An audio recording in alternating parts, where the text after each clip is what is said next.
पाठ 26 संवाद लेखन डायलॉग राइटिंग। संवाद शब्द सम उपसर्ग तथा वाद शब्द के मेल से बना है। सम का अर्थ है सम्यक रूप से या भली प्रकार तथा वाद का अर्थ है कहा हुआ या कथन। इस तरह संवाद वे कथन हैं जो सम्यक रूप से या भली प्रकार से कहे गए हैं। संवाद के लिए आवश्यक है कि वक्ता तथा श्रोता आमने सामने हों, लेकिन आज का युग इलेक्ट्रॉनिक मीडिया का युग है। विज्ञान ने संवाद के ऐसे साधन खोज निकाले हैं कि वक्ता और श्रोता आमने सामने नहीं भी हैं तो भी संवाद हो जाता है, जैसे telephone, mobile, audio video conferencing आदि। संवाद छोटे भी हो सकते हैं और बड़े भी। एकांकी, नाटक, फिल्मों की पटकथा आदि बड़े बड़े संवादों के उदाहरण हैं। जहाँ तक छोटे संवादों या वार्तालापों का प्रश्न है, इनका संबंध हमारे दैनिक जीवन से होता है। इन संवादों के माध्यम से वक्ता और श्रोता की मनःस्थिति, मनोभाव आदि को व्यक्त होने का अवसर मिलता है।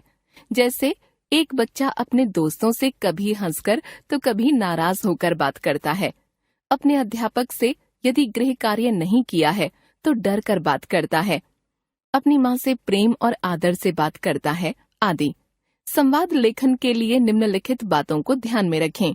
संवाद का मुख्य उद्देश्य है संप्रेषण, अर्थात जो कुछ कहा जा रहा है वह पूरी तरह संप्रेषित हो जाए।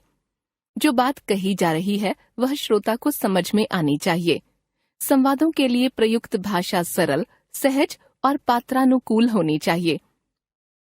संवादों में छोटे छोटे सरल वाक्यों का प्रयोग अधिक होना चाहिए, क्योंकि यदि लंबे जटिल वाक्य होंगे तो श्रोता सुनकर समझ नहीं पाएगा। वक्ता ने बोलते समय जिन भाव भंगिमाओं, मौखिक चेष्टाओं का प्रयोग किया है उन्हें संकेत रूप में कोष्ठक के अंदर लिखना चाहिए। संवाद जितने रोचक और चुटीले होंगे उतने ही अधिक प्रभावी होंगे। संवादों में चमत्कार पूर्ण वाक्यों, अनेकार्थी वाक्यों, मुहावरों, लोकोक्तियों के प्रयोग से बचना चाहिए, क्योंकि यदि श्रोता इनको नहीं समझ पाएगा तो संप्रेषण संभव नहीं होगा। संवाद लेखन के नमूने। रेलवे पूछताछ खिड़की पर विवेक और पूछताछ बाबू के बीच संवाद। निर्देश। विवेक अपने कुछ दोस्तों के साथ गुवाहाटी जाने का कार्यक्रम बनाता है तथा निश्चित दिन स्टेशन पहुंचता है। वह वहां अपनी ट्रेन के बारे में पूछताछ बाबू से कुछ जानकारी लेता है।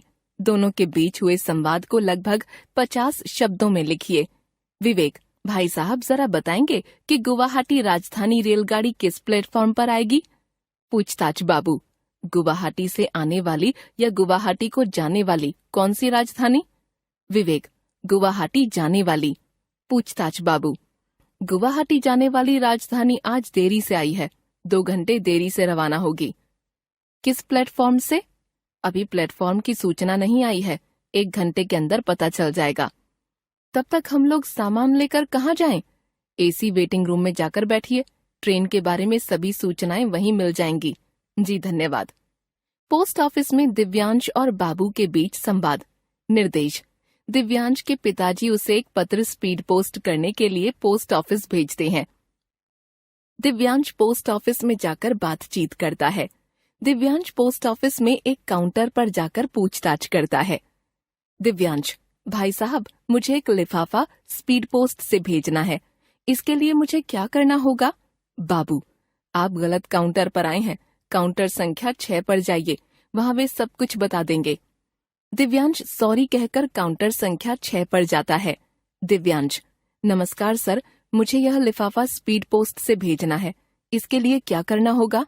बाबू लिफाफा दिव्यांश से लेता है और मशीन पर रखकर उसका वजन करता है। इसे स्पीड पोस्ट से भेजने में 70 रुपये लगेंगे।